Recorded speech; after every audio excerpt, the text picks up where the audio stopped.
All right. Hey there, and welcome to today's episode. Today I want to talk about the idea of believing that you can recover or believing that you can't, and really why your narrative about this one idea will ultimately determine your path on this journey, and why I would very much encourage you to choose to believe in recovery.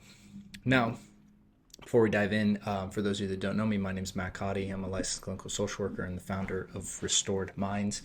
If you're looking for help and guidance on your journey to recovery, I have some links down in the notes to get you started, to help you out, some free resources, as well as an application to my program, Taking Back Control. And you can also head over to restoredminds.com for more information. So when it comes to this idea of believing is really this kind of almost subconscious narrative that you're unaware of, that you see this whole process through. And then because you see through and you don't recognize that you're actually even experiencing the belief, it often controls and determines what you do. It's like a lens and a glasses that you're wearing that you don't realize you're wearing. And, Henry Ford famously said, whether you believe you can or you believe you can't, you're going to be right. Because your inner narrative about this whole recovery process, so whatever it is you do in your life, in fact, literally whatever it is powerful enough to actually change the path to to ultimately fulfill the belief.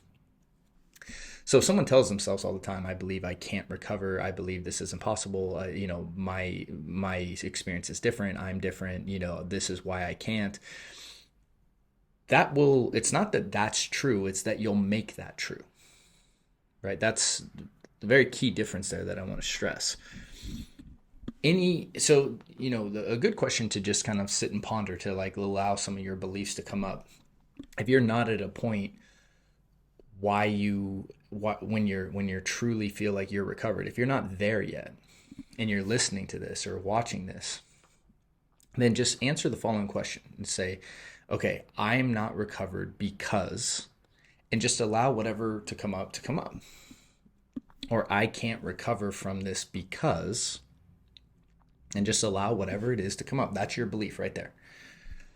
That's me helping you bring awareness to the belief, because you assume that that's a truth. But whatever that because was, I can find someone who shared that same because and recovered. So I can't recover because I have this specific theme, and this theme is harder than everyone else. I can't recover because I don't have the time, or I don't have the resources, or I don't have the ability to do this right now. I can't feel feelings. I can't sit with these thoughts. I can't, whatever it is, it's some aspect of an external idea that you have placed in power over you. And again, it can be anything. That's my point. I can't recover because this is genetic. That's what someone told me. So there's nothing you can do about it, right? I can't recover because I have XYZ problem and that's uncurable. What you have to understand is that we all are going to encounter our certain beliefs. Like, the reason that you're not better yet, the reason that you're not recovered yet, is because you are holding on to some kind of beliefs that are preventing that from happening, and that are preventing you from doing the work that you need to do in order to be successful. That's literally what recovery is actually about. Recovery is not necessarily about doing the work. Yeah, sure, there's a surface element to doing the work. But at the end of the day, the deeper parts of recovery are about learning the skill sets, changing the belief structures, changing the identity structures that are actually going to make you successful.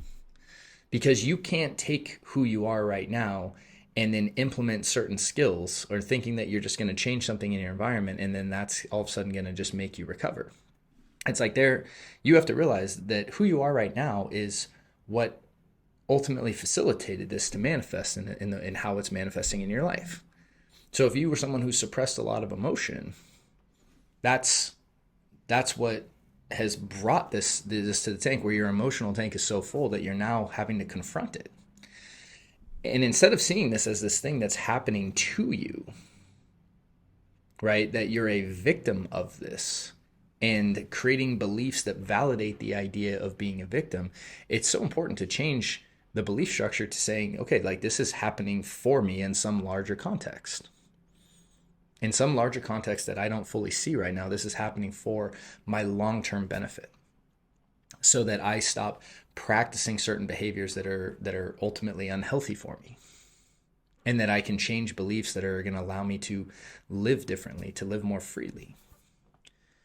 And you first, though, have to believe in your recovery, in your ability to recover. You have to let go of any idea that suggests that you're different, that you can't do this, that, you know, it's too much for you, and that other people can, but this is I'm different. Like, the I'm different narrative is like the biggest lie that people buy into. And I fundamentally don't believe it, because I've seen people have every limiting belief you can imagine, that oftentimes it's by breaking out of these limiting beliefs that they're finally able to then go do the work that they need to do. And your belief in your own recovery has to be the starting point here. Your belief in yourself and your ability to recover has to be the starting point.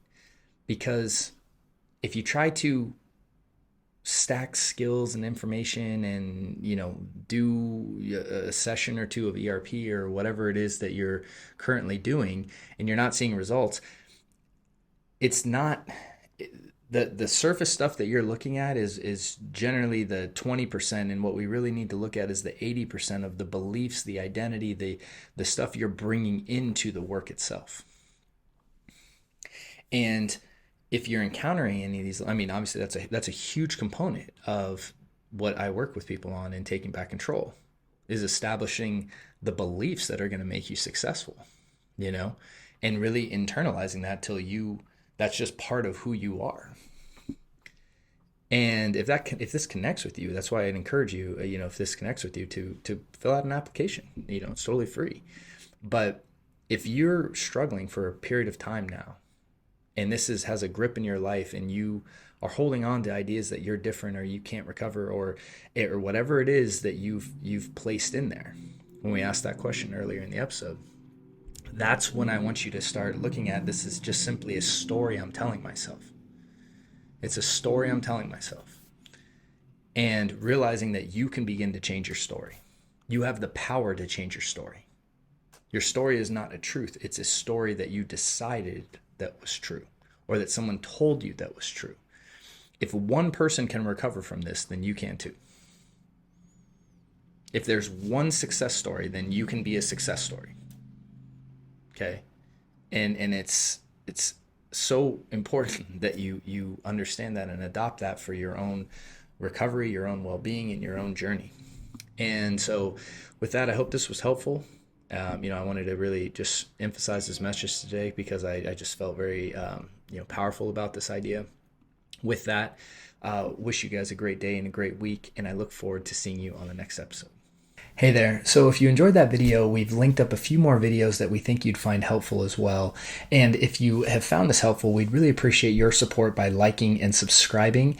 And if you're looking for help and guidance, please check out restoredminds.com, as we have several options for you to get started. See you guys soon.